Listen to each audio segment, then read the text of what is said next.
السلام عليكم ورحمة الله وبركاته. كنتمنى تكونوا بخير وعلى خير وبصحة جيدة. اليوم غادي نقدم معكم حريشات صغار كيجيو رائعين بمكونات بسيطة بدون حليب. ندوزو المقادير وطريقة التحضير. عندي هنا 3 الكيسان ديال السميدة رقيقة، عندي نص كاس ديال الزيت، نصف كاس زيت، عندي هنا 4 غرام خميرة الحلويات، 4 غرام، نص خمارة درت نص ديالها ديال 8 غرام، درت النصف ديالها. هنا درت الملح، ملعقة صغيرة سكر،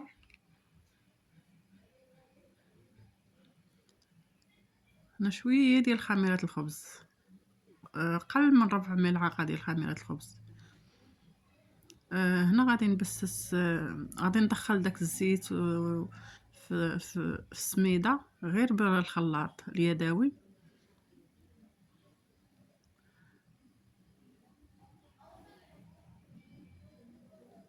هنا غير بالطراب اليدوي راه كندخل هذيك السميده فيها الزيت مزيان وكيتخلطوا ليا دوك المكونات مزيان مع بعضياتهم. هنا بعد ما خلطت دوك المكونات والزيت، دخلت الزيت في السميده، غادي نضيف الماء.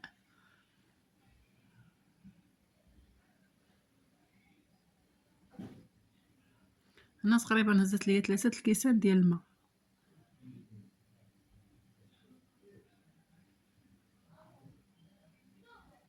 صافي هنا كنخلط غير بالملعقه، بلا ما كنديرش يدي، كنخلط غير بالملعقه كما كتلاحظوا.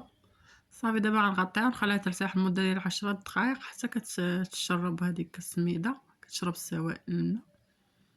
صافي هنايا بعد ما دازت 10 دقائق غادي ندوز هنا كنديرها في السميده الرقيقه،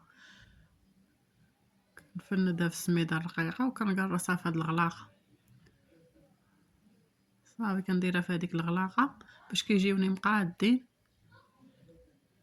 كيجيوني الحريشات ديالي مقادين، كنديرهم غير في نديرها الغلاقه ديال واحد القرعه حيتها وكنصايب فيها.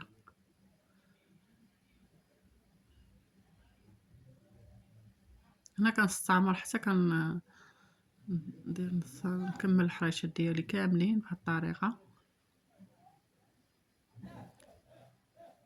كندردر شويه السميده وكنقرصها في ديك الغلاقه. بعد ما ساليتهم دابا غادي ندوز نخبزهم.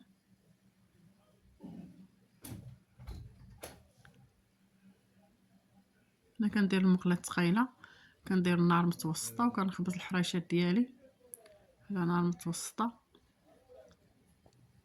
هنا كنبقى نقلبهم حتى كيطيبوا من الجهتين.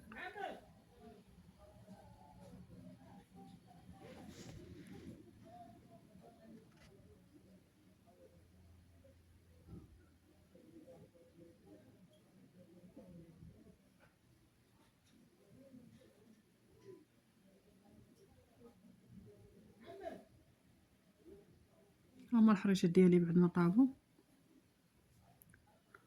كيجيو رائعين. هاد الحريشات كيجيو رطبين. كنتمنى ينالوا اعجابكم، متنساونيش من اللايك، اشتركوا عندي في القناه فضلا وليس امرا. كنشكركم كاملين على المتابعه ديالكم، شكرا لكم بزاف على التعاليق الزوينه اللي كتخليو ليا. السلام عليكم، الى فيديو اخر ان شاء الله. جربوا هاد الحريشات راه كيجيو رائعين.